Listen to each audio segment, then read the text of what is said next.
Welcome to Weekend Walkabout, or in our gardens and years virtually. We're in New Zealand currently, and we're talking about New Zealand's South Island, the Alps and shores. This is part one, Mountains and Glaciers. We're coming to you from gardenataz.org. I'm Janet McConovich, and Stephen Nicholas with me here today. Areas. We're here in New Zealand right now. All of us. And Sonia is in the next room so that we don't have any feedback between us, but we're all here and have been traveling around along with Sonia's husband, Cam. Thanks to Sonia and Cam and to the hosts that we have here in New Zealand that help us out. Wonderful. You know that we do this website and these webinars because we're trying to put the things that we've learned about gardening out for other people to use and gather more of it in. And that's why we write our websites, why we've written. We hope that you continue to support this and tell other people to support this. We've also had a lot of help from an additional tour guide. Our hosts in New Zealand are Erin Atchison and her husband, Chris Evans. And Erin is a wealth of information on the plants and the places to go and has given us a lot of help with this as we go along. And not just in maps, geography, location, and translating the proper terms that we should be using for here in New Zealand, but also the plants themselves. She studied them her whole life. So take a look, if you would, at the note-taking guide if you need to know the names that we're going to be going through here. There's not a lot of meat in it yet because we're still writing down and still learning. Well, we've been learning every day something new. My head wants to just explode. It's different. Island. And if you remember, if you were here last week, we talked about the fact that this is a different place. Our airlines used a Maori canoe floating in the air to explain to us how to put on our seatbelts, and there was humor in the bathrooms in the airline. And we were in Auckland and the North Island area around Auckland last week, where we saw things that we haven't found before. We're still looking to make sure that this really is a pink tree of heaven. Or it sure acts like one. Yeah. And we went to Auckland Botanical Garden and offshore of Auckland to the Tiri-Tiri-Matangi Island Reserve so that we could see the native plants and birds. Like that's a bird you might see in your neighborhood. Yeah. We went to see the giant kauri trees. They are just massive. You cannot believe how big they are. And we went to the shore and Hobbiton, where part of the Lord of the Rings was formed. And then we went down to Christchurch, where from Christchurch, when we flew in, we needed to get across to the west side of the island to see what we needed to see, what we wanted to see. We all made our list of what we wanted to see. And there's very few ways to get west across the island. Yep. Arthur's Pass is what we took, because we wanted to go see the Franz Josef Glacier and the Fox Glacier. And that meant going through the mountains. The ridge of mountains on the South Islands runs all the way down north to south through the South Island and coming in our airplane. I've seen mountains from the air in the Rocky Mountains and it's different. It's a totally different feel. It's not clouds at the top of the screen. That's the snow on the top of the highest cap. Those are the peaks. And they're called the Southern Alps, that particular area. There are quite a few different ranges. As we came into Churchill, we start seeing something that's more recognizable, farmland.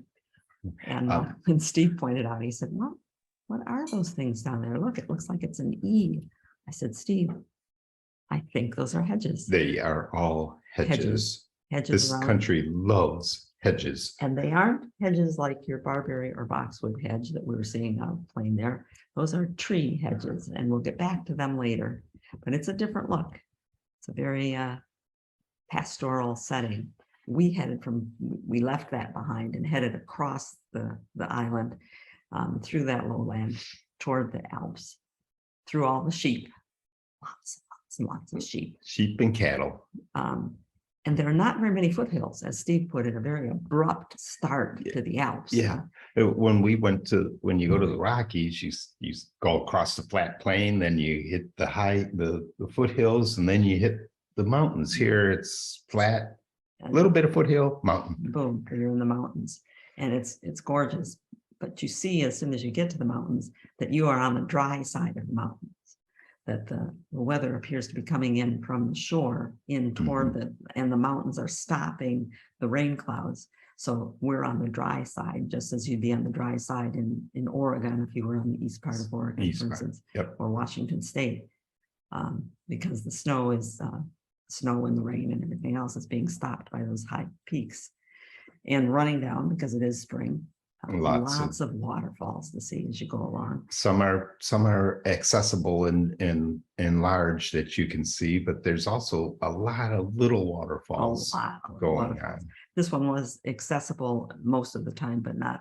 We could only get partway to it. They were working on the trail. It's called the Devil's Punch Bowl, this particular one. And we would get out and walk, being reminded, as last week when we talked about cleaning your feet off. The New Zealanders are trying very hard to not disturb the native wildlife any more than they have to. When the birds are mainly a lot of ground birds, and without mammals to hunt them, they had no. Now there are various mammals that aren't supposed to be here that are causing issues. Yeah, there are. It's not the dogs. It's not the majority of the birds that live on the ground, but a lot more of them live on the ground and either don't fly or prefer not to fly. So we went through Arthur's Pass. It's called Arthur's Pass because of Arthur Dudley Dobson, who, according to the interpretive sign, he and his brother set out to find the Alpine Pass that was used by the Maori hunters, and mark that track for other people to follow. And he didn't have a beaten path like we had to go through. Oh no. He had that to go through. I cannot believe it's a jungle. It is, and that's not seeing what's on the ground too. I mean, we're seeing the plants that are on the ground. It's ferns, it's logs, it's mosses, it's crisscross and everything. It's stunning that anybody can find their way across. But they did. They found their way across, and generally, the way that most people do it, going through mountains, following rivers, because they do find their way through. And we found the rivers too. They're at Devil's Punch Bowl. Sonia and Cam mugging for us. We did things like when we got out, check to see how cold is the water. How cold is the water that's running straight off of a mountain? Cold. Somebody says it's cold. It's cold stuff. And we walked to see waterfalls closer, and so that we could also look through and see what was growing in there. It's gorgeous. It's just gorgeous. And somebody does a lot of work to keep it open. The path's open, yes. Things want to keep growing. It's a little waterfall. Sometimes that's all we found when we walked, which was enough for us. Because I'm looking for trees, shrubs, trying very hard to identify them with the books that I have and get to know them well enough. Steve is taking pictures for me so that I can say, yes, a celery pine. That's a celery pine because its leaf looks like celery. Then I read some more and find out that, well, but that's not actually the leaf. It's called the phylloclad. I went, oh my gosh, I got to learn new parts of plants and everything along the way here. There are a number of plants called pines. Here, there are no needled pines in New Zealand. Natural, native. The things that we call pines are not here. And those that are called pines only because the settlers who came here who spoke English decided to call them pines.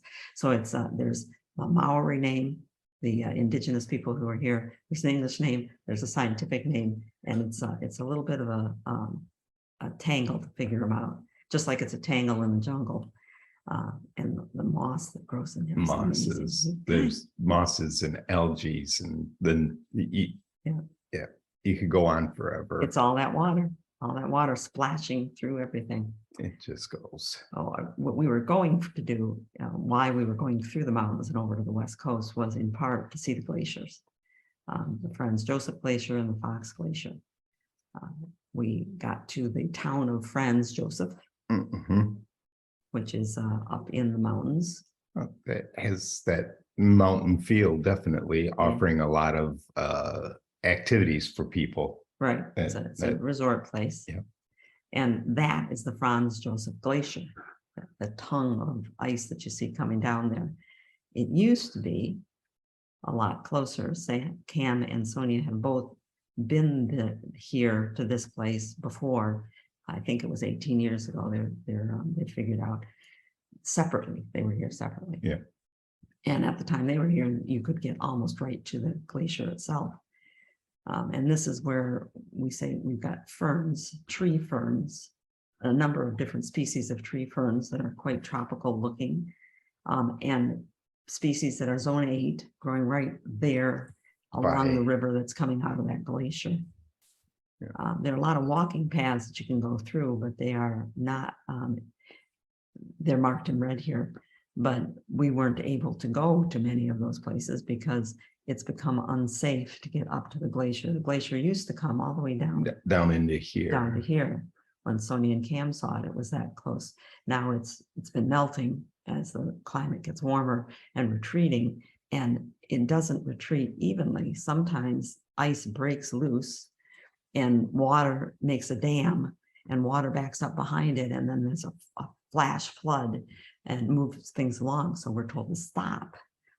It's not a real ranger, it's a cutout of a ranger that they leave next to the board to tell you that, you know, how close can you get today? What can you do? It was interesting to look and see where it was and how hard it would be to get to it now.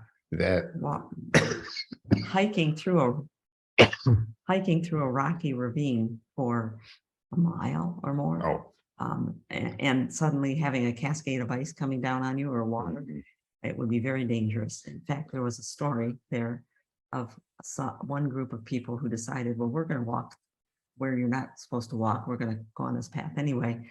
And it got stuck on the wrong side of the flow of water. And one of them tried to swim across. Now, Sonia would tell you, having touched the water, it's coming. This is 10,000-year-old ice melting right there and running right down from there. They were lucky to live through period. But people have always tried to get close to it, not just us, but everybody's tried to get close to it. These are the 1800s, pictures from the 1800s of groups that went to the toe of the glacier. Right up and having their little... with their suit jackets on, ties, and the ladies in their dresses. Climbing dresses, yeah. They all have poles. I don't know how they kept their feet warm. Yeah. We also wanted to get close, but here's the Fox Glacier, and that's about as close as you can get is across a field now where they have a viewing area for you. And I like to think about the people who live in that farm just down below there, whether they look up and see that ice every day. So people want to get close, and that's about as close as we could get reading our stories there.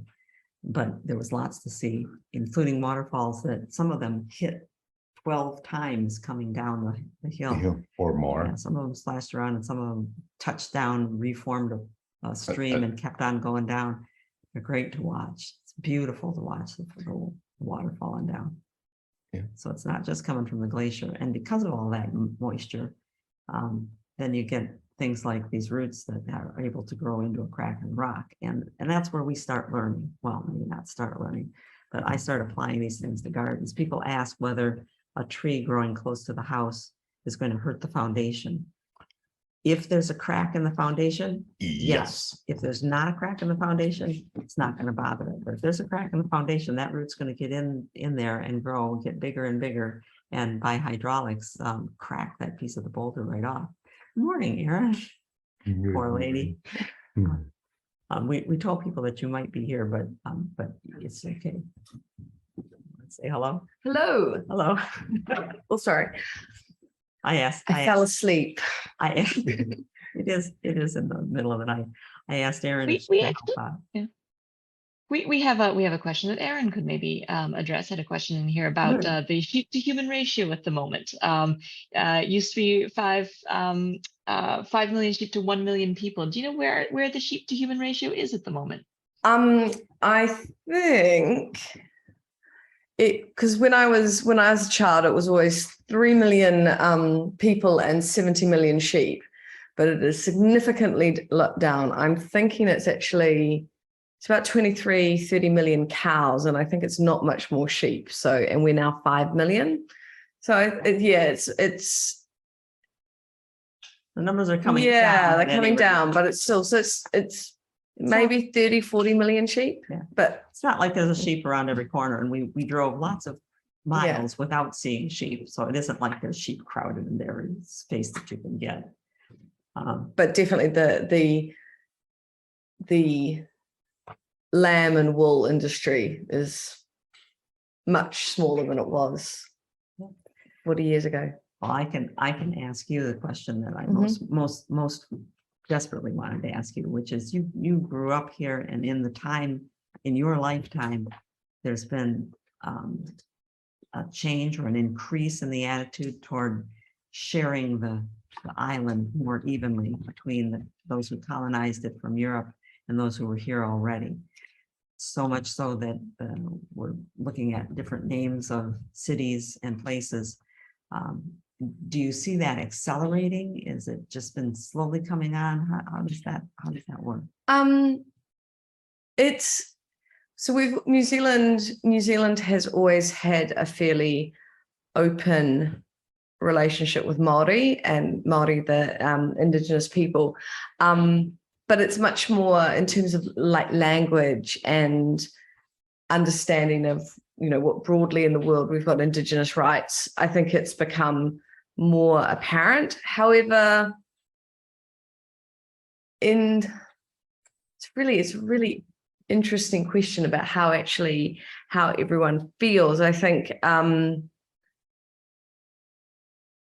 the 1980s as a school child, I still would have learned Māori songs, but whether there would have been the same attention to correct pronunciation or things like that, I think that's really changed. And just in terms of broadcasting on the radio, you hear Māori now really, like when things start, you'll always hear the Māori language before English. But it's not quite like everyone's bilingual or anything. It's just much more of an open acceptance. But in terms of names, some towns have always had Māori names, and I think now we're at a phase, and it's only really been in the last 2 or 3 years where the big cities, Auckland, sort of Wellington, Hamilton, Christchurch, Dunedin, how people started to use Māori names for them. And I don't know when it's going to shift officially, but whether it ever shifts officially or it stays both ways, it's a different looking thing. When I think about all of the different peoples that lived in North America before the Europeans got there, it's going to take some sorting out to do that. But I really think it's a cool. Yeah, it's very interesting, and it's again that every colonized country is a different story, and Māori, it's rather than say hundreds of nations within a continent, it's a much more single culture that was very much there from the very beginning of New Zealand, and has always maintained itself in some capacity. But yeah, we're really much more open to so we can let Erin go back to bed. Go back to bed. Thank you. And you'll understand then that there are places where I'll stumble over a name when we put these on the map, because I'm just getting into this and I think it's pretty interesting. Yeah, there's no, you just give it a try, and hopefully you say the word right. Thank you. Bye everyone. Thank you. This is on one trunk of one tree in the moss on the tree. There is growing a hebe, that's a shrub, a tree coming up. There's an aurelia coming up behind the asparagus looking thing. Running your hand while I'm doing the mouse. Yeah, sorry. That's different. And then the asparagus that's coming up is actually asparagus, and it is a weed here. Yeah. There were easily 5 or 6 things growing just in the moss on the tree. We left from there to head to the Fox Glacier. Well, actually, we left from the Fox Glacier to head out to the coast, and we decided it'd be a good time to give you some driving tips. Yeah. The bridges are narrow. Many of one them. lane bridge for it. I don't know how the buses and the trucks get across, because I barely did. I had 3 people screaming at me the one time I was driving. Too close, too close. Yep, they are narrow bridges, and they are 1-lane bridges. And notice, I don't know. It's not 2 bridges, one going each way. It is a 1-lane bridge, And as you approach the bridge, there is a sign. See this round sign there? It tells you who has right of way. The bigger, darker arrow has right of way. So if there's a car over there, you're supposed to pull over and let him get through. Yeah. And as far as we can tell, the way that that's been determined is whichever person has the longer view gets the right of way, because they can see further to see what's going on coming their way. But it is a different kind of, not only are we driving on the left side of the road rather than the right side of the road, but we're dealing with mountain roads. And you couldn't see by how tight my hand muscles were. We left from the glaciers area to see the Wild West coast, and literally the Wild West coast. We went through the town of Hakatika, which is a craft and arts center. And in doing that, as we were going along and talking about what happened on the West Coast, there was a gold rush here. This was the 1800s. The towns were developed just as they were, say, in Alaska and some of the places in California. It was a Wild West at one point. The town of Hakatika, coming down out of the mountains, is an arts center. So lots of shops there to buy arts. Sony was shopping for greenstone. It's a jade-like stone that's polished by the locals here. One of our favorite pieces of art that was on the wall. Yeah, very nicely done. Even the local pizza joint has art in its outside sitting area. And when you go to the beach, on this beachside resort community, the driftwood spells out Hakatika as you go out. It's a beautiful beach. We had it almost completely to ourselves because For miles. we're before the season. It is currently just finished. Early They spring. just finished the spring break for the kids. They go 4 terms through the year with 2 weeks between each term. So this is the 2-week spring break. It's just been on, and that's too early for them. That's Christmas time. January, February will be the big vacation time. But we had the beach to ourselves, which was nice. It was a rocky beach, looking for rocks, picking out pieces of driftwood, just feeling the wind and listening to the waves. It is. As much as I love the Great Lakes, the ocean is sure different and beautiful and changing constantly, in and out with the tides, and they reproduce the Hakatika on that was on the sign on the beach. And while we were looking at the sign, I started looking at the Norfolk Island pine. That's a house plant for those of us in Michigan. I remember we had one that maybe got to be 4 or 5 feet tall. But you can see they get to be very big trees here, huge. That's not even a big one. No, that's a little guy. And other things that are one person's house plant. Here now we get into Hakatika, where you're in zone 7, 8, and the red foliage that you see there is a cordyline. Some people call it cordyline. We use it often in ornamental plantings as the upright plant in a planter. That plant is that plant. Right. It's a different variety of it, but that's a cordyline too, which is pretty interesting, really. And we also notice that people make the same mistakes. The world around, worldwide, wrapped wires around there, and now the tree is girdling itself with the wires. That's it for part 1 of the New Zealand South Island. Stay tuned now for our part 2.